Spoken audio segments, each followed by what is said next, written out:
My name is Jordan Lawley. My Instagram handle and social media platform is at JlawBball.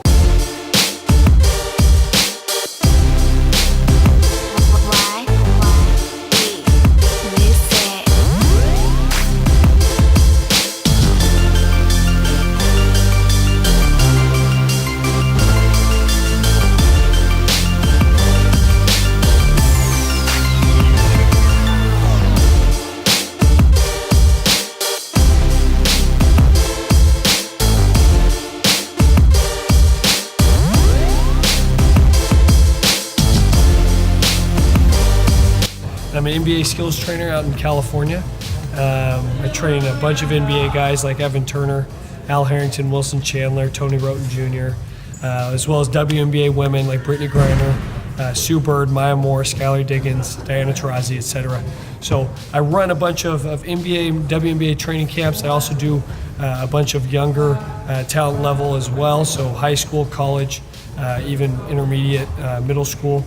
I do training camps as well. So travel all over the world, all over the U.S. to host these camps, but my headquarters is based out of Irvine, where I handle all my day-to-day sessions. My passion. So I played basketball at a professional level. I played overseas in New Zealand and Mexico, and it just wasn't all it was cracked up to be. I didn't really fall in love with it. I loved the game when I was playing in college. I did extremely well. But when you play for a paycheck and you have to worry about constantly, losing a job opportunity, or you don't have your family there. There was all these little variables that pretty much added up to me. And I got done with my last season in Mexico, and realized that basketball still was part of something that I loved, but there definitely needed more of it. I needed more in some fashion, and that's where teaching came into play. So, basketball is a gateway to teach and get in front of these kids or young adults, whether they're professional level or whether they're beginner. I just have a genuine passion for growing and developing them as people, not just as players. Every player is different, and it's very important for us as trainers to know that we're teachers. So first and foremost, a teacher doesn't just teach a subject, they teach the individual.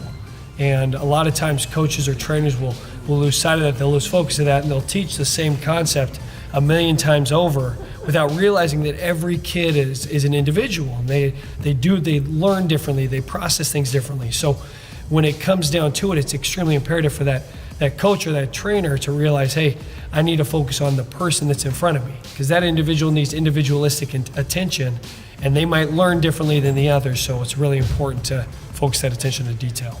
Whether it be free content or paid content, I just want the things that I'm teaching to go into the right people's hands. So if a coach or a trainer can see my stuff, see my content, and get inspiration to teach the game the right way, then I highly encourage them to use that, so that way they can actually teach the game and teach their individuals the correct and proper way. But I do have a guide for trainers. I have a program for trainers to help build successful business model, and to help them with their training business, give them drills, gives them guidance and tutelage, allows them to kind of figure out how to build their brand and build their business.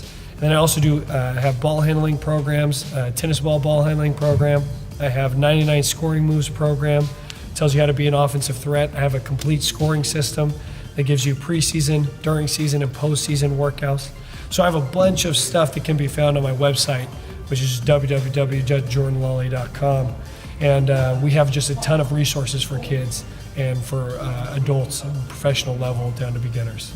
I talked to my business manager, and I told her that this is one of my biggest goals for 2017, 2018 is to get to Asia and stay in Asia. I love it out here. I loved it in Korea. Korea was my first Asian visit, and I fell in love with the country. I fell in love with the culture. I fell in love with the basketball and the knowledge that people want to have. And this is my first time out here in China.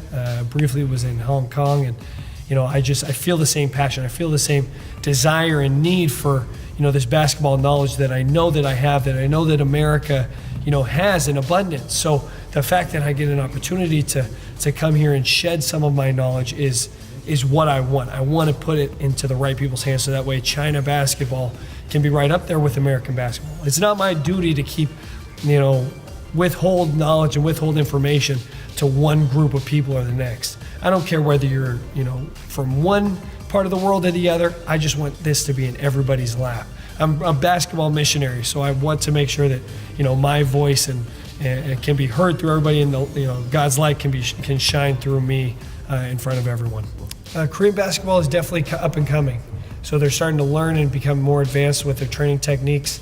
I know a bunch of the guys that are out there that are training right now, and they're doing a phenomenal job of adapting to an Americanized style of play and learning things along the way that helps them develop their players quite well. The advantage that Juhan has is the fact that he's got an Americanized university behind him, that he's learned how to play a more physical and skill set wise game. So Korean basketball is very game situational. Everybody knows how to move, cut, swing, kick. And the way that basketball was played in America is very, isolation. It could be isolation at times, so it's a lot more skill development wise. And Juhan's understanding the skill enhancement side, the skill development side, while he still has his Korean culture to fall back on the game situational purpose. So it's a great hybrid that'll create a great recipe for success for him. It's going to be Saudi Arabia, so I'll be in Saudi Arabia in February, and then I'll be in Japan in March and back to Hong Kong in April.